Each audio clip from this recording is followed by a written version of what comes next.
Hi friends, welcome to competitive cracker. Devaswom board എക്സാംസിന് തയ്യാറെടുക്കുന്നവർക്ക് നിങ്ങളുടെ മുന്നിലേക്ക് വലിയ അവസരങ്ങളാണ് വരുന്നിരിക്കുന്നത്.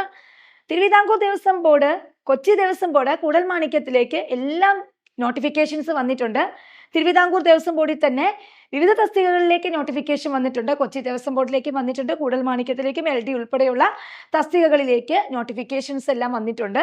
അപ്പോൾ തീർച്ചയായിട്ടും ദേവസ്വം ബോർഡ് എക്സാംസിന് പ്രിപ്പയർ ചെയ്യുന്നവർ ഈ അവസരം നല്ല രീതിയിൽ വിനിയോഗിക്കുകയാണെങ്കിൽ നമുക്ക് തിരുവിതാംകൂർ പോലെയുള്ള നമുക്കറിയാം അല്ലേ, 1200ഓളം ക്ഷേത്രങ്ങൾ തിരുവിതാംകൂർ ദേവസ്വം ബോർഡിന്റെ കീഴിലുണ്ട്. അപ്പോൾ നമുക്കിപ്പോൾ നോട്ടിഫിക്കേഷനിൽ വളരെ കുറച്ച് വേക്കൻസിയാണ് പറയുന്നതെങ്കിൽ പോലും നമുക്ക് എക്സാം ഒക്കെ കഴിഞ്ഞ് അതിൻ്റെ ഒരു കാലാവധി തീരുന്നതിന് മുമ്പ് വേക്കൻസീസ് വീണ്ടും നമുക്ക് ഉണ്ടാവാൻ സാധ്യതയുണ്ട്. അപ്പോൾ 1200ഓളം ക്ഷേത്രങ്ങളുണ്ട് തിരുവിതാംകൂർ ദേവസ്വം ബോർഡിന്റെ കീഴിൽ തന്നെ അല്ലേ.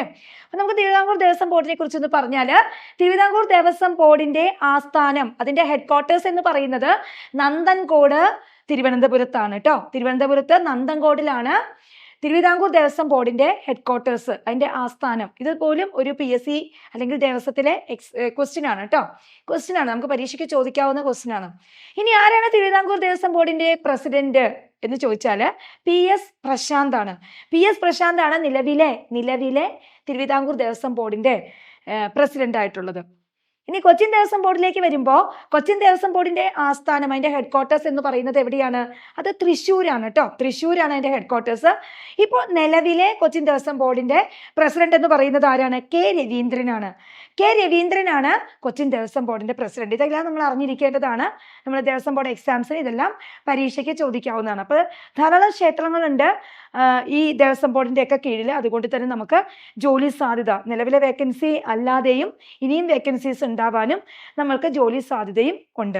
ഓക്കെ, അപ്പൊ നമുക്ക് അതിന്റെ പ്രിപ്പറേഷൻസിലേക്ക് പോകുമ്പോൾ നമുക്ക് എങ്ങനെ വേണം പ്രിപ്പയർ ചെയ്യാൻ അല്ലേ. ദേവസ്വം ബോർഡ് എക്സാംസിന് പ്രിപ്പയർ ചെയ്യുന്നവർക്ക് സ്പെഷ്യൽ ടോപ്പിക് എപ്പോഴും വളരെ അതാണ് ഒരു ഇത്തിരി നമുക്കിടെ വ്യത്യസ്തമായിട്ട് വരുന്നത്.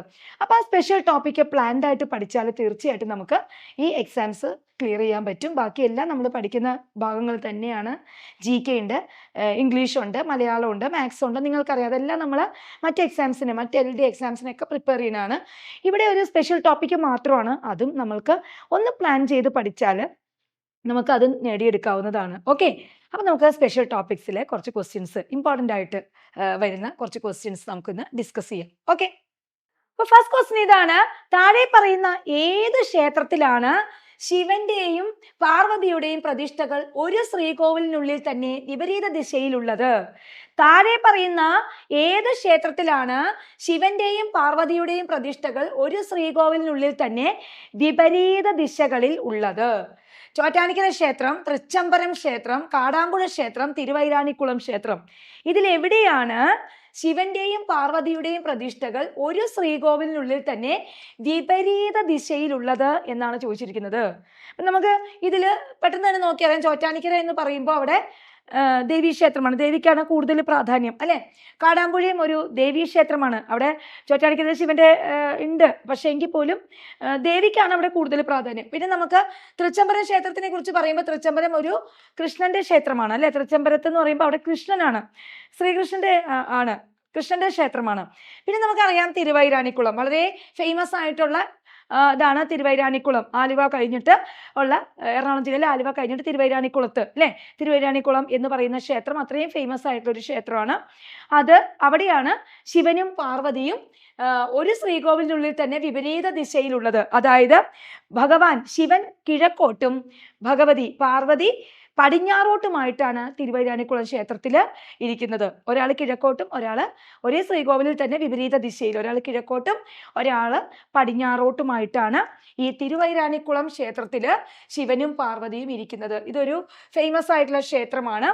ഇവിടെ ഈ പാർവതി ദേവിയുടെ, അതായത് ദേവിയുടെ നട തുറക്കുന്നത് ധനുമാസത്തിലെ തിരുവാതിര മുതൽ ഒരു 12 ദിവസത്തേക്ക് മാത്രമാണ് അവിടെ നമുക്ക് ദേവിയെ തൊഴാനും ആ നട തുറന്ന് ദേവിയെ തൊഴുകാനുള്ള ഒരു സമയമുള്ളൂ. അപ്പോൾ അതെല്ലാം ആ ക്ഷേത്രവുമായി ബന്ധപ്പെട്ടിട്ടുള്ള പ്രത്യേകതകളാണ് കേട്ടോ. അപ്പോൾ ധനുമാസത്തിലെ തിരുവാതിര മുതൽ ഒരു 12 ദിവസത്തേക്ക് നട തുറക്കുന്ന ദേവിയുടെ നട തുറക്കുന്ന ശിവക്ഷേത്രം ഏതാണെന്ന് ചോദിച്ചാലും എന്താണ്? തിരുവൈരാണിക്കുളത്ത് ക്ഷേത്രം തന്നെയാണ് കേട്ടോ. അപ്പോൾ ഇതെല്ലാം നമ്മൾ അറിഞ്ഞിരിക്കേണ്ട കാര്യമാണ്. ഇനി അടുത്ത ക്വസ്റ്റ്യനിലേക്ക് പോകുമ്പോൾ, ഇനി അടുത്ത ക്വസ്റ്റിലേക്ക് പോണതിന് മുമ്പ് തന്നെ തൃച്ചംബരം ക്ഷേത്രവുമായി ബന്ധപ്പെട്ട് പറയുകയാണെങ്കിൽ, തൃച്ചംബരം ക്ഷേത്രത്തിനെ കുറിച്ച് പറയുകയാണെങ്കിൽ ഞാൻ ഒരു പോയിന്റ് പറയാം. ത്വക്ക് രോഗശമനം അല്ലെ, നമ്മുടെ സ്കിന്നിന്റെ ഡിസീസസ് ഒക്കെ ശമിക്കുന്നതിന് വേണ്ടിയിട്ട് ത്വക്ക് രോഗശമനത്തിനായിട്ട് മോതിരം വെച്ച് തൊഴൽ എന്ന് പറയുന്ന ഒരു ചടങ്ങ് നടത്തുന്ന ക്ഷേത്രം തൃച്ചംബരം ക്ഷേത്രമാണ് കേട്ടോ. നമ്മുടെ സ്കിൻ ഡിസീസസിനൊക്കെ, ത്വക്ക് രോഗങ്ങൾക്ക്, ത്വക്ക് എന്ന് പറയുന്ന സ്കിൻ അല്ലേ, ത്വക്ക് രോഗശമനത്തിനായിട്ട് മോതിരം വെച്ച് തൊഴുകൽ എന്ന് പറയുന്ന ഒരു ചടങ്ങ് നടത്തുന്ന ക്ഷേത്രം ഏതാണെന്ന് ചോദിച്ചാൽ അത് തൃച്ചംബരത്ത് ക്ഷേത്രമാണ് കേട്ടോ. അപ്പൊ തൃച്ചംബരത്ത് ക്ഷേത്രത്തില് ത്വക്ക് രോഗവുമായി ബന്ധപ്പെട്ട് മോതിരം വെക്കൽ എന്ന് പറയുന്ന ഒരു ചടങ്ങുണ്ട് കേട്ടോ. മോതിരം വെക്കൽ എന്ന് പറയുന്ന മോതിരം വെക്കുക എന്ന ഒരു ചടങ്ങ് ചെയ്യുന്നത്. ഓക്കെ അല്ലേ? അപ്പൊ ഇതെല്ലാം നമ്മൾ ക്ഷേത്രവുമായി ബന്ധപ്പെട്ടിട്ടുള്ള ഒരു സ്പെഷ്യാലിറ്റീസ് ആണ്. അപ്പൊ അങ്ങനെയുള്ള ക്വസ്റ്റ്യൻസ് ഒക്കെ നമ്മളൊന്ന് ശ്രദ്ധിച്ചിരിക്കുക. അടുത്ത ക്വസ്റ്റ്യനിലേക്ക് പോവാം. മിത്രാനന്തപുരം ക്ഷേത്രം ഏത് ജില്ലയിലാണെന്ന് ചോദിച്ചിട്ടുണ്ട്. മിത്രാനന്തപുരം ക്ഷേത്രം ഏത് ജില്ലയിലാണ്? എറണാകുളം, കണ്ണൂർ, തിരുവനന്തപുരം, പാലക്കാട്. മിത്രാനന്തപുരം ക്ഷേത്രം എന്ന് പറയുന്നത് തിരുവനന്തപുരം ജില്ലയിലാണ് കേട്ടോ. തിരുവനന്തപുരം ജില്ലയിലാണ് മിത്രാനന്തപുരം ക്ഷേത്രം. ഓക്കെ, അപ്പൊ അതും അറിഞ്ഞിരിക്കേണ്ട ഒരു കാര്യമാണ്. അടുത്തത്, ഭഗവത്ഗീതയിലെ ശ്ലോകങ്ങളുടെ എണ്ണം എത്രയാണെന്ന് ചോദിച്ചിട്ടുണ്ട്. ഭഗവത്ഗീതയിലെ ശ്ലോകങ്ങളുടെ എണ്ണം ഏതൊരു ദേവസ്വം ബോർഡ് എക്സാമിന്റെ സ്പെഷ്യൽ ടോപ്പിക്കിലെ ക്വസ്റ്റ്യൻസ് എടുത്താലും ഭഗവത്ഗീതയുമായിട്ടും അതുമായിട്ട് ബന്ധപ്പെട്ട ഒരു ക്വസ്റ്റ്യനൊക്കെ ഒരു 90% സാധ്യതയുണ്ട് കേട്ടോ. പ്രീവിയസ് ക്വസ്റ്റ്യൻ പേപ്പേഴ്സ് നോക്കുമ്പോൾ ഒരു 90% സാധ്യത ഉള്ള ഒരു ഭാഗമാണ് ഭഗവത്ഗീതയുമായിട്ടൊക്കെ ബന്ധപ്പെട്ടിട്ടുള്ള ക്വസ്റ്റ്യൻസിന്. അപ്പൊ ഇവിടെ ചോദിച്ചിരിക്കുന്നത് ഭഗവത്ഗീതയിലെ ശ്ലോകങ്ങളുടെ എണ്ണം എത്രയാണെന്നാണ്. എത്ര ശ്ലോകങ്ങൾ ഉണ്ടെന്നാണ്? 2400, 1020, 850, 700. എത്ര ശ്ലോകങ്ങളാണ് ഭഗവത്ഗീതയിൽ ഉള്ളത് എന്നാണ് ചോദിച്ചിരിക്കുന്നത്. ഭഗവത്ഗീതയിൽ 700 ശ്ലോകങ്ങളാണുള്ളത് കേട്ടോ. അപ്പൊ ഭഗവത്ഗീതയിൽ ആകെ 700 ശ്ലോകങ്ങളുണ്ട്. ഈ 700 ശ്ലോകങ്ങള് 18 അധ്യായങ്ങളായിട്ടാണ് ചെയ്തു വെച്ചിരിക്കുന്നത് കേട്ടോ. 18 അധ്യായങ്ങളിലായിട്ട് 700ഓളം ശ്ലോകങ്ങളാണ് ഭഗവത്ഗീതയിലുള്ളത്. അതുപോലെ തന്നെ ഭഗവത്ഗീത തുടങ്ങുന്നത് ആരുടെ സംഭാഷണത്തോടെയാണ് എന്ന് ചോദിക്കാറുണ്ട്. നമ്മൾ പലരും തെറ്റ് ചെയ്താറുണ്ട്. ഭഗവത്ഗീത തുടങ്ങുന്നത് ശ്രീകൃഷ്ണന്റെ സംസാരത്തോടെയാണെന്നുള്ളത് നമ്മൾ ചിന്തിക്കുക. അല്ല, ഭഗവത്ഗീതയുടെ തുടക്കം ആരാണ്? അത് ധൃതരാഷ്ട്രമാണ് കേട്ടോ. ഭഗവത്ഗീതയുടെ തുടക്കത്തില് ആദ്യത്തെ സംഭാഷണം പറയുന്നത് ആരാണ്? അത് ധൃതരാഷ്ട്രമാണ് കേട്ടോ. ധൃതരാഷ്ട്രയുടെ സംഭാഷണമാണ് ഭഗവത്ഗീതയുടെ തുടക്കം. ഓക്കെ, അപ്പൊ ഇതൊക്കെ ഭഗവത്ഗീതയുമായി ബന്ധപ്പെട്ട് നമ്മൾ അറിഞ്ഞിരിക്കേണ്ട കാര്യങ്ങളാണ് കേട്ടോ. അപ്പൊ ഭഗവത്ഗീതയിൽ 700 ശ്ലോകങ്ങളാണുള്ളത്, 18 അധ്യായങ്ങളിലായിട്ട്. അപ്പൊ ഇമ്പോർട്ടന്റ് ആണ് ഭഗവത്ഗീതയുമായി ബന്ധപ്പെട്ട ക്വസ്റ്റ്യൻസ്. നമുക്ക് എപ്പോഴും ദേവസ്വം എക്സാംസിന് സ്പെഷ്യൽ ടോപ്പിക്കിൽ പ്രതീക്ഷിക്കാവുന്നതാണ് കേട്ടോ. അടുത്തത്, രാമനാട്ടത്തിന്റെ രചയിതാവ് ആരാണെന്ന് ചോദിച്ചിട്ടുണ്ട്. രാമനാട്ടത്തിന്റെ രചയിതാവ് ആരാണ്? ഉണ്ണായി വാര്യർ, കൊട്ടാരക്കര തമ്പുരാൻ, കോട്ടയത്ത് തമ്പുരാൻ, വെട്ടത്ത് തമ്പുരാൻ. ഇതിൽ ആരാണ് രാമനാട്ടത്തിന്റെ രചയിതാവ് എന്ന് ചോദിച്ചിട്ടുണ്ട്. നമുക്ക് എല്ലാവർക്കും അറിയാം രാമനാട്ടത്തിന്റെ രചയിതാവ് എന്ന് പറയുന്നത് കൊട്ടാരക്കര തമ്പുരാനാണ് കേട്ടോ. കൊട്ടാരക്കര തമ്പുരാനാണ് രാമനാട്ടത്തിന്റെ രചയിതാവ്. അതിലധികം രാമനാട്ടം എന്ന് പറയുമ്പോൾ തന്നെ നമ്മുടെ രാമായണത്തിന്റെ കഥകളെ ഇങ്ങനെ അതിനെ ഭാഗങ്ങളാക്കിയിട്ട് രാമായണ കഥകളെ ആസ്പദമാക്കിയിട്ട് വന്നിട്ടുള്ളതാണ് ഒരു കലാരൂപമാണ് രാമനാട്ടം. ആ രാമനാട്ടത്തിന്റെ രചയിതാവ് എന്ന് പറയുന്നത് കൊട്ടാരക്കര തമ്പുരാനാണ് കേട്ടോ. കൊട്ടാരക്കര തമ്പുരാനാണ്. ഇങ്ങനെയുള്ള ക്ഷേത്ര കലകളുമായിട്ട് ബന്ധപ്പെട്ടിട്ടുള്ള ക്വസ്റ്റ്യൻസും എപ്പോഴും ദേവസ്വം ബോർഡ് എക്സാംസിന് ചോദിക്കും കേട്ടോ. അപ്പോൾ ദേവസ്വം ബോർഡ് എക്സാംസിന് നമ്മൾ സ്പെഷ്യൽ ടോപ്പിക്ക് പ്രിപ്പയർ ചെയ്യുമ്പോൾ ചില ടോപ്പിക്സ് ചില കാര്യങ്ങൾ പഠിച്ചാൽ നമുക്ക് അവിടുത്തെ മാർക്ക് നമുക്ക് മിസ്സാകാതെ തന്നെ കിട്ടും. അപ്പം ക്ഷേത്ര കലകളുമായി ബന്ധപ്പെട്ട് ക്ഷേത്രവാദ്യങ്ങളുമായി ബന്ധപ്പെട്ടൊക്കെയുള്ള ക്വസ്റ്റ്യൻസ് ഒരെണ്ണം ഉറപ്പായിട്ടും ഉണ്ടാകും. ഈ രാമനാട്ടം, കൃഷ്ണനാട്ടം, അതുപോലെയൊക്കെയുള്ള കഥകളി ഇതൊക്കെയായിട്ട് ബന്ധപ്പെട്ട ക്വസ്റ്റ്യൻസ് ഒക്കെ എപ്പോഴും നമ്മളോട് ചോദിക്കാറുള്ളതാണ്. അപ്പം രാമനാട്ടം ത്തിന്റെ രചയിതാവ് ആരാണെന്ന് ചോദിച്ചാൽ കൊട്ടാരക്കര തമ്പുരാനാണ്. ഓക്കെ, അടുത്തത്, ഉപനിഷത്തുകളിൽ വിവരിച്ചിരിക്കുന്നത് എന്താണ്? ഉപനിഷത്തുകളിൽ വിവരിച്ചിരിക്കുന്നത് തത്വങ്ങളാണ് അല്ലെ. ഉപനിഷത്തുകൾ നമുക്കറിയാം 18 ഉപനിഷത്തുകൾ ഉണ്ട് അല്ലെ. ആ ഉപനിഷത്തുകളിൽ വിവരിച്ചിരിക്കുന്നത് എന്താണ്? തത്വങ്ങളാണ്. സത്യമേവ ജയതേ എന്നുള്ളത് ഏത് ഉപനിഷത്തിൽ നിന്ന് എടുത്തിട്ടുള്ളതാണ്? ഇങ്ങനത്തെ ക്വസ്റ്റ്യൻസ് ചോദിക്കാറുണ്ട് കേട്ടോ. പ്രധാനപ്പെട്ട ചില ആ വാക്യങ്ങളൊക്കെ അത് ഏത് ഉപനിഷത്തിലെയാണ് എന്ന് നമ്മളോട് ചോദിക്കാറുണ്ട്. അപ്പൊ ഇവിടെ ചോദിച്ചിരിക്കുന്നത് സത്യമേവ ജയതേ എന്നത് ഇതിലേത് ഉപനിഷത്തിലെ വാക്യമാണെന്നാണ് ചോദിച്ചിരിക്കുന്നത്. വാത്സ്യകോപനിഷത്ത്, മുണ്ടകോപനിഷത്ത്, വന്ദോഗ്യോപനിഷത്ത്, സച്ചിന്തഗ്യോപനിഷത്ത്. ഇത് ഏത് ഉപനിഷത്തിലാണ്? സത്യമേവ ജയതേ. സത്യമേവ ജയതേ എന്നൊക്കെ നമ്മുടെ ഗവൺമെന്റും ഒക്കെ ആയിട്ട് ബന്ധപ്പെട്ട് വരുന്ന വാക്യമാണ്. അപ്പൊ സത്യമേവ ജയതേ എന്നുള്ളത് ഏത് ഉപനിഷത്തിൽ നിന്ന് എടുത്തിട്ടുള്ളതാണെന്നാണ് ചോദിച്ചിരിക്കുന്നത്. മുണ്ടകോപനിഷത്തിൽ നിന്ന് എടുത്തിട്ടുള്ളതാണ് സത്യമേവ ജയതേ എന്ന് പറയുന്ന ആ ഒരു തത്വം. ഓക്കെ, അത് മുണ്ടകോപനിഷത്തിൽ നിന്ന് എടുത്തിട്ടുള്ളതാണ്. ഓക്കെ, അതുപോലെ തന്നെയുള്ളതാണ് അസതോമ സദ്ഗമയ, അല്ലെ? തമസോമ ജ്യോതിർഗമയ, മൃത്യോമ അമൃതം ഗമയ എന്നൊക്കെ പറയുന്ന, അല്ലെ? അസ്തോമ സദ്ഗമയ എന്നൊക്കെ പറയുന്ന ആ ഒരു വാക്യം, അല്ലെ? അസ്തോമ സദ്ഗമയ, തമസോമ ജ്യോതിർഗമയ, മൃത്യോമ അമൃതം ഗമയ എന്നൊക്കെ പറഞ്ഞിട്ടുള്ള ആ വാചകം അത് ഏത് ഉപനിഷത്തിൽ നിന്നുള്ളതാണ്? അതും ചോദിക്കാറുണ്ട് കേട്ടോ. അത് ഏത് ഉപനിഷത്തിൽ നിന്നുള്ളതാണ്? അത് ബൃഹദാരണ്യക ഉപനിഷത്തിൽ നിന്നുള്ളതാണ്. ഏതാണ്? ബൃഹദാരണ്യക. ഇതൊക്കെ പ്രീവിയസ് ക്വസ്റ്റ്യൻ ആണ് കേട്ടോ. ബൃഹദാരണ്യക ഉപനിഷത്തിൽ നിന്നുള്ളതാണ് കേട്ടോ. ഈ ഉപനിഷത്തുക്കളിലെ വാക്യങ്ങൾ, ഉപനിഷത്ത്, ഓക്കെ, ബൃഹദാരണ്യക ഉപനിഷത്തിൽ നിന്നുള്ളതാണ് ഈ പറഞ്ഞ അസതോമ സദ്ഗമയ, തമസോമ ജ്യോതിർഗമയ ആ വാക്യങ്ങൾ ഏതാണ്? ബൃഹദാരണ്യക ഉപനിഷത്തിൽ നിന്നുള്ളതാണ്. ഇത്തരത്തിലുള്ള ചോദ്യങ്ങളെല്ലാമാണ് പ്രീവിയസ് ക്വസ്റ്റ്യൻസിലൊക്കെ കണ്ടിട്ടുള്ളത്. അപ്പൊ ഇങ്ങനെയുള്ള ഈ ഉപനിഷത്തിലെ ചില വാക്യങ്ങൾ, ഇങ്ങനെ നമ്മൾ കേട്ടിട്ടുള്ള വാക്യങ്ങൾ, ഇത് ഏത് ഉപനിഷത്തിൽ നിന്ന് എടുത്തിട്ടുള്ളതാണ് എന്ന് ചോദിക്കാറുണ്ട്. അപ്പോൾ സത്യമേവ ജയതേ എന്ന് പറയുന്നത് മുണ്ടകോപനിഷത്തിൽ നിന്നുള്ള ഒരു തത്വമാണ്, ഒരു വാക്യമാണ്. ഓക്കെ, അതുപോലെ തമസോമ ജ്യോതിർഗമയ അല്ലെങ്കിൽ അസതോമ സദ്ഗമയ അതെവിടെയുള്ളതാണ്? അത് എവിടെ നിന്നുള്ളതാണ്? ബൃഹദാരണ്യക ഉപനിഷത്തിൽ നിന്നുള്ളതാണ്. ക്ലിയർ അല്ലേ? അടുത്ത ക്വസ്റ്റ്യനിലേക്ക് പോകാം. അടുത്ത ക്വസ്റ്റ്യനിലേക്ക് പോകുന്നതിന് മുമ്പ് തിരുവിതാംകൂർ ദേവസ്വത്തിൽ LD ക്ലർക്ക് ആവാനായിട്ട് CCയുടെ ലോങ് ടേം ബാച്ച് ആരംഭിച്ചിരിക്കുന്നു. അപ്പൊ തീർച്ചയായിട്ടും ഈ ബാച്ചിലൂടെ നിങ്ങൾക്ക് ലക്ഷ്യത്തിലേക്ക് എത്താൻ സാധിക്കും. അപ്പോൾ CCയുടെ ഈ ലോങ് ടേം ബാച്ചിലൂടെ നിങ്ങൾക്ക് തിരുവിതാംകൂർ ദേവസ്വം ബോർഡ് ഉൾപ്പെടെ, അതുപോലെ തന്നെ ഇനി അടുത്തത് കൊച്ചിൻ ദേവസ്വം ബോർഡ്, അതുപോലെ തന്നെ മലബാർ ദേവസ്വം ബോർഡ്, ഇതിലേക്കൊക്കെ വരുന്നുണ്ട്. അപ്പോൾ നമ്മൾ നല്ല രീതിയിൽ പ്രിപ്പയർ ചെയ്താൽ നമുക്ക് ആ എക്സാംസ് ഒക്കെ നല്ല രീതിയിൽ ക്ലിയർ ചെയ്യാൻ പറ്റും. പ്ലാൻഡ് ആയിട്ട് പഠിക്കുക. സ്പെഷ്യൽ ടോപ്പിക്സ് ഒക്കെ ആണെങ്കിൽ പോലും അത് പ്ലാൻഡ് ആയിട്ട് പഠിച്ചാൽ നമുക്ക് കുറേ പഠിക്കുകയും വേണ്ട, എന്നാൽ നമുക്ക് എക്സാംസിന് അത്യാവശ്യം നമുക്ക് നല്ല രീതിയിൽ ചെയ്യാനും പറ്റും. ഓക്കെ, അപ്പോൾ ആ രീതിയിൽ നമ്മൾ ഉള്ള പ്രിപ്പറേഷൻസുമായിട്ടാണ് തിരുവിതാംകൂർ ദേവസ്വം ബോർഡിൻ്റെ LDയുടെ പ്രിപ്പറേഷൻസുമായിട്ടാണ് CC പുതിയ ബാച്ച് സ്റ്റാർട്ട് ചെയ്തിരിക്കുന്നത്. എല്ലാവരും ഉണ്ട്. നമ്മുടെ പ്രശാന്ത് സാറുണ്ട്, ശരണ്യ മിസ് ഉണ്ട്. അപ്പോൾ തീർച്ചയായിട്ടും ഈ ബാച്ചുകളിലൂടെ നിങ്ങൾക്കും നിങ്ങൾ പ്രതീക്ഷിക്കുന്ന പോലെ നല്ലൊരു റാങ്കിലേക്ക് എത്താനായിട്ട് സാധിക്കും. അപ്പോൾ ജോയിൻ ചെയ്യുന്നതിനായിട്ട് താഴെ കാണുന്ന നമ്പറിലേക്ക് വിളിക്കുക, ക്ലാസ്സുകളിൽ ജോയിൻ ചെയ്യുക. അവിടെ കൂടുതൽ ഡീറ്റെയിൽസും കാര്യങ്ങളും ഒക്കെ എങ്ങനെ നമുക്ക് പ്ലാൻഡ് ആയിട്ട് പഠിക്കാം, ഈ സ്പെഷ്യൽ ടോപ്പിക്കൊക്കെ എങ്ങനെ നമുക്ക് കൈകാര്യം ചെയ്യാം എന്നുള്ളത് നിങ്ങൾക്ക് അവിടെ നല്ല രീതിയിൽ നിങ്ങൾക്കത് പറ്റും. അപ്പോൾ തീർച്ചയായിട്ടും എല്ലാവരും ജോയിൻ ചെയ്യുക. അപ്പോൾ CCയുടെ ലോങ് ടേം ബാച്ചാണ്. തുടക്കത്തിൽ തന്നെ ജോയിൻ ചെയ്താൽ നമുക്ക് നല്ല രീതിയിൽ സിസ്റ്റമാറ്റിക് ആയിട്ട്, അതായത് CCയുടെ എല്ലാ എക്സാംസിനും ഉള്ള പോലത്തെ തന്നെ പ്രിപ്പറേഷൻസ് ആണ് ദേവസ്വം എക്സാമിന് വരുന്നത്. അതായത് എന്താണ്, മെൻറ്റർ സപ്പോർട്ട് ഉണ്ട്, എക്സാംസ് ഉണ്ട്, മോഡൽ എക്സാംസ് ഉണ്ട്, അതുപോലെ തന്നെ വാട്സാപ്പ് സപ്പോർട്ട് ഉണ്ട്. എല്ലാ കാര്യങ്ങളുമായിട്ടാണ് കേട്ടോ.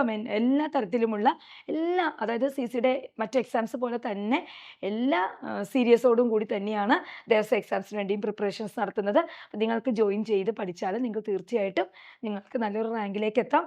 ഒരുപാട് വേക്കൻസീസ് ഉണ്ട്, നമുക്ക് നേടിയെടുക്കാവുന്നതേ ഉള്ളൂ. അപ്പോൾ ലോങ് ടേം ബാച്ചിലേക്ക് ജോയിൻ ചെയ്യുന്നതിനായിട്ട് താഴെ കാണുന്ന നമ്പറിലേക്ക് വിളിക്കുക. ഓക്കെ, അടുത്തത് കല്ലേക്കുളങ്ങര രാഘവ പിഷാരടി. കല്ലേക്കുളങ്ങര രാഘവ പിഷാരടി എഴുതിയ ആട്ടക്കഥ ഏതാണ്? കല്ലേക്കുളങ്ങര രാഘവ പിഷാരടി എഴുതിയ ആട്ടക്കഥ ഏതാണെന്നാണ് ചോദിച്ചിരിക്കുന്നത്. ഇതിൽ കല്യാണ സൗഗന്ധികം പറഞ്ഞിട്ടുണ്ട്, മയൂര സന്ദേശം പറഞ്ഞിട്ടുണ്ട്, രാവണോത്ഭവം പറഞ്ഞിട്ടുണ്ട്, കഥകളി വിജ്ഞാനകോശം പറഞ്ഞിട്ടുണ്ട്, അല്ലേ? അപ്പം ഇതിൽ ആട്ടക്കഥയിലേക്ക് വരുമ്പോൾ നമുക്ക് കല്യാണ സൗഗന്ധികം ആട്ടക്കഥയുണ്ട്. നമുക്കറിയാം കല്യാണ സൗഗന്ധികം എന്ന് പറയുന്നത് ആട്ടക്കഥ, അത് കഥകളി, അത് ആട്ടക്കഥയാണ്. അത് ആരുടെയാണ്? കോട്ടയത്ത് തമ്പുരാന്റെയാണ്, അല്ലേ? കോട്ടയത്ത് തമ്പുരാന്റെയാണ് കല്യാണ സൗഗന്ധികം. കോട്ടയത്ത് തമ്പുരാന്റെയാണ് കല്യാണ സൗഗന്ധികം. കോട്ടയത്ത് തമ്പുരാന്റെയാണ്, തമ്പുരാന്റെ ഫേമസ് ആയിട്ടുള്ള ഒരു ആട്ടക്കഥയാണ് കേട്ടോ. എന്ത്? കല്യാണ സൗഗന്ധികം ആട്ടക്കഥയാണ്. കല്യാണ സൗഗന്ധികം. ഓക്കെ, ഇനി രാവണോത്ഭവം ആട്ടക്കഥ ആരാണ് എഴുതിയതെന്ന് ചോദിച്ചിട്ടുണ്ട്. രാവണോത്ഭവം ആട്ടക്കഥ എഴുതിയേക്കുന്നത് ആരാണ്? അത് കല്ലേക്കുളങ്ങര രാഘവ പിഷാരടിയാണ്. അപ്പൊ കല്ലേക്കുളങ്ങര രാഘവ പിഷാരടി എഴുതിയ ആട്ടക്കഥ ഏതാണെന്ന് ചോദിച്ചാൽ അതേതാണ്? രാവണോത്ഭവം എന്ന് പറയുന്ന ആട്ടക്കഥയാണ് കല്ലേക്കുളങ്ങര രാഘവ പിഷാരടി എഴുതിയ ആട്ടക്കഥ. ഓക്കെ അല്ലേ? അടുത്ത ക്വസ്റ്റ്യനിലേക്ക് പോകുമ്പോൾ കേരളത്തിൽ ഏറ്റവും വലിയ ശ്രീകോവിൽ സ്ഥിതി ചെയ്യുന്ന ക്ഷേത്രം ഏതാണെന്ന് ചോദിച്ചിട്ടുണ്ട്. കേരളത്തിലെ ഏറ്റവും വലിയ ശ്രീകോവിൽ സ്ഥിതി ചെയ്യുന്ന ക്ഷേത്രം ഏതാണെന്ന് ചോദിച്ചിട്ടുണ്ട്. കൂടൽമാണിക്യമാണോ, വടക്കുംനാഥ ക്ഷേത്രമാണോ, പെരുവനം ക്ഷേത്രമാണോ, മൂഴിക്കുളമാണോ? കേരളത്തിലെ ഏറ്റവും വലിയ ശ്രീകോവിൽ സ്ഥിതി ചെയ്യുന്ന ക്ഷേത്രം ഏതാണെന്ന് ചോദിച്ചാൽ പെരുവനമാണ് കേട്ടോ. പെരുവനം ക്ഷേത്രത്തിന്റെ ശ്രീകോവിലാണ് ഏറ്റവും വലിയ ശ്രീകോവിലായിട്ട് ഇപ്പൊ കൺസിഡർ ചെയ്തിരിക്കുന്നത്. അപ്പൊ പെരുവനം ക്ഷേത്രമാണ് അതിന്റെ ഉത്തരം. ഏറ്റവും വലിയ ശ്രീകോവിൽ സ്ഥിതി ചെയ്യുന്നത് പെരുവനം ക്ഷേത്രത്തിലാണ്. അടുത്ത ക്വസ്റ്റ്യൻ ഇതാണ്, ഗൃഹസ്ഥാശ്രമ ഭാവത്തിൽ ശാസ്താവിനെ പ്രതിഷ്ഠിച്ചിരിക്കുന്ന ക്ഷേത്രം. ഗൃഹസ്ഥാശ്രമ ഭാവത്തില് ശാസ്താവിനെ പ്രതിഷ്ഠിച്ചിരിക്കുന്ന ക്ഷേത്രം ഏതാണ്? അപ്പൊ ശാസ്താവിന് വിവിധ ഭാവങ്ങളുണ്ട്, അതിൽ പ്രതിഷ്ഠിച്ച ക്ഷേത്രങ്ങളുണ്ട്. അപ്പൊ ശാസ്താ ക്ഷേത്രങ്ങളാണ് ഈ പറയുന്ന കുളത്തൂപ്പുഴ ക്ഷേത്രം, അച്ചൻകോവില്, ആര്യങ്കാവ്, പന്തളം ഒക്കെ അല്ലെ. ഇതിൽ എവിടെയാണ് ഗൃഹസ്ഥാശ്രമ ഭാവത്തില് പ്രതിഷ്ഠിച്ചിരിക്കുന്നത് എന്ന് ചോദിച്ചാല് അതെവിടെയാണ്? അച്ചൻകോവിലാണ് അല്ലെ. അച്ചൻകോവിലാണ് ശാസ്താവിന്റെ ഗൃഹസ്ഥാശ്രമ ഭാവത്തിൽ, അതായത് പത്നി സമേതന ആയിട്ടുള്ള ആ ഒരു ഭാവത്തിൽ ആരെയാണ്? പൂർണ്ണ പുഷ്കല എന്ന് പറയുന്ന ആ ഒരു പത്നി സമേതനായിട്ട് ശാസ്താവിനെ പ്രതിഷ്ഠിച്ചിരിക്കുന്നത് അച്ചൻകോവിലാണ്. അവർ ഗൃഹസ്ഥാശ്രമ ഭാവത്തിലാണ് അവിടെ ശാസ്താവിനെ പ്രതിഷ്ഠിച്ചിരിക്കുന്നത് അച്ചൻകോവിലില്. ഇനി കുളത്തൂപ്പുഴയിലാവുമ്പോഴോ? കുളത്തൂപ്പുഴയിലേക്ക് വരുമ്പോൾ അവിടെ ശാസ്താവിനെ എന്തായിട്ടാണ് അവിടെ പ്രതിഷ്ഠിച്ചിരിക്കുന്നത്? ബാലനായിട്ടാണ് അല്ലെ. ബാലരൂപത്തിലാണ് കുളത്തൂപ്പുഴയില്, ബാലരൂപത്തിലാണ് ശാസ്താവിനെ ബാലരൂപത്തിലാണ് ശാസ്താവിനെ ബാലരൂപത്തിലാണ് അയ്യപ്പനെ ബാലരൂപത്തിൽ പ്രതിഷ്ഠിച്ചിരിക്കുന്നത് കുളത്തൂപ്പുഴയിലാണ്. ഗൃഹസ്ഥാശ്രമ ഭാവത്തില് അച്ചൻകോവിലാണ്. ഇനി ആര്യങ്കാവിലേക്ക് വരുമ്പോ എങ്ങനെയാണ്? ആര്യങ്കാവിലേക്ക് യുവ ബ്രഹ്മചാരി ആയിട്ടാണ് കേട്ടോ. ആര്യങ്കാവിലേക്ക് വരുമ്പോൾ ശാസ്താവിനെ യുവ ബ്രഹ്മചാരി ആയിട്ടാണ് പ്രതിഷ്ഠിച്ചിരിക്കുന്നത്. ഓക്കെ, അപ്പൊ ആര്യങ്കാവിലേക്ക് വരുമ്പോൾ ശാസ്താവിനെ യുവ ബ്രഹ്മചാരി ആയിട്ടാണ് പ്രതിഷ്ഠിച്ചിരിക്കുന്നത്. ക്ലിയർ അല്ലേ? അപ്പൊ എങ്ങനെയാ നോക്കൂ, കുളത്തൂപ്പുഴയില് ബാലനാണ്, അച്ചൻകോവിലെ ഗൃഹസ്ഥാശ്രമിയാണ്. ഇനി ആര്യങ്കാവിലേക്ക് വരുമ്പോൾ യുവ ബ്രഹ്മചാരി ആയിട്ടാണ് വന്നിരിക്കുന്നത്. പന്തളം അല്ലെങ്കിൽ ശബരിമലയിലേക്ക് വരുമ്പോഴത്തേക്കും യോഗ അവസ്ഥയിലാണ് അല്ലെ. അതിന്റെ യോഗാവസ്ഥയിലേക്കാണ് വെച്ചിരിക്കുന്നത്. അപ്പൊ ശാസ്താവ് അതിന്റെ യോഗാവസ്ഥയിൽ സ്ഥിതി ചെയ്യുന്നത് എവിടെയാണ്? ശബരിമലയിലേക്ക് വരുമ്പോൾ. അപ്പൊ ശാസ്താവിന്റെ വിവിധ ഭാവങ്ങളാണ് പറഞ്ഞിരിക്കുന്നത്. കുളത്തൂപ്പുഴയില് ബാലനാണ്, അച്ചൻകോവിലില് എങ്ങനെയാണ്? ഗൃഹസ്ഥാശ്രമ ഭാവത്തിലാണ്, ആര്യങ്കാവില് യുവബ്രഹ്മചാരി ആയിട്ടാണ്. ഇനി ശബരിമലയിലേക്ക് വരുമ്പോഴത്തേക്കും പൂർണ്ണമായിട്ടുള്ള നല്ല ആ ഒരു യോഗാവസ്ഥയിലേക്കാണ് ശാസ്താവിന്റെ ആ ഒരു പ്രതിഷ്ഠ വന്നിരിക്കുന്നത്. ക്ലിയർ അല്ലേ? ഇതെല്ലാം പ്രീവിയസ് ക്വസ്റ്റ്യൻസ് അല്ലെങ്കിൽ അതൊക്കെ ചോദിക്കാവുന്ന ക്വസ്റ്റ്യൻസ് ആണ്. അടുത്തത്, ജപാകുസുമ സംകാശം കാശ്യപേയം മഹാദിതിം തമോരിം സർവപാപഗ്നം പ്രണതോസ്മി ദിവാകരം എന്ന് പറയുന്ന വന്ദന ശ്ലോകം ഇതിൽ ഏത് ഗ്രഹത്തിന്റെയാണ്? ഏത് ഗ്രഹത്തിന്റെ വന്ദന ശ്ലോകമാണ് ഈ പറഞ്ഞിരിക്കുന്നത്? ജപാകുസുമ സംകാശം കാശ്യപേയം മഹാദിതിം തമോരിം സർവപാപഗ്നം പ്രണതോസ്മി ദിവാകരം. ഇത് ഏത് ഗ്രഹത്തിന്റെ വന്ദന ശ്ലോകമാണെന്നാണ് ചോദിച്ചിരിക്കുന്നത്. ചൊവ്വ, വ്യാഴം, സൂര്യൻ, ശുക്രൻ. ഇതിൽ ആരുടെ വന്ദന ശ്ലോകമാണെന്ന് ചോദിച്ചിട്ടുണ്ട്. ആരുടെയാണ്? സൂര്യന്റെ. ദിവാകരൻ അല്ലെ. ദിവാകരം എന്ന് പറയുന്നത് നമുക്ക് എല്ലാവർക്കും അറിയാം സൂര്യനാണ്. ദിവാകരൻ എന്ന് പറയുന്നത് സൂര്യനാണ്. അപ്പൊ സൂര്യന്റെ വന്ദന ശ്ലോകമാണ് ഈ തന്നിരിക്കുന്നത്. അപ്പൊ ഇത്തരത്തിലുള്ള ക്വസ്റ്റ്യൻസ് ഒക്കെ പ്രീവിയസ്ലി ചോദിച്ചിട്ടുള്ളതാണ്, ചോദിക്കാൻ സാധ്യതയുള്ളതാണ്. അപ്പോൾ എക്സാംസിന് തയ്യാറെടുക്കുമ്പോൾ എപ്പോഴും പ്ലാൻഡ് ആയിരിക്കണം അല്ലെ. നമ്മൾ ഏതൊരു എക്സാമിന് തയ്യാറെടുക്കുമ്പോഴും ആ എക്സാമിനെ അറിഞ്ഞു പഠിക്കുക, പ്ലാൻഡ് ആയിട്ട് പഠിക്കുക. അവിടുത്തെ സ്പെഷ്യൽ കാര്യങ്ങൾക്കൊക്കെ അതെങ്ങനെ പഠിക്കണം, അതിന് എത്ര ഇമ്പോർട്ടൻസ് കൊടുക്കണം അല്ലേ. അപ്പം നമുക്കിപ്പം ദേവസ്വം ബോർഡ് എക്സാംസിന് സ്പെഷ്യൽ ടോപ്പിക് എന്ന് പറയുമ്പോൾ നമുക്കറിയാം വാസ്റ്റ് ആണ്. പക്ഷെ അത് മുഴുവനും നമ്മൾ പഠിക്കേണ്ട കാര്യമില്ല. അപ്പം എങ്ങനെ പഠിക്കണം, എങ്ങനെ മാർക്ക് നേടണം എന്നുള്ളത് അങ്ങനെയുള്ള ക്ലാസ്സുകളുമായിട്ടാണ് ടീം സീസൺ നിങ്ങളിലേക്ക് എത്തുന്നത്. അപ്പോൾ നമുക്ക് ക്ലാസ്സുകൾക്ക് ജോയിൻ ചെയ്യുന്നതിനായിട്ട് താഴെ കാണുന്ന നമ്പറിലേക്ക് വിളിക്കാവുന്നതാണ്. മറ്റൊരു വീഡിയോയുമായി വീണ്ടും കാണാം. All the best. Thank you.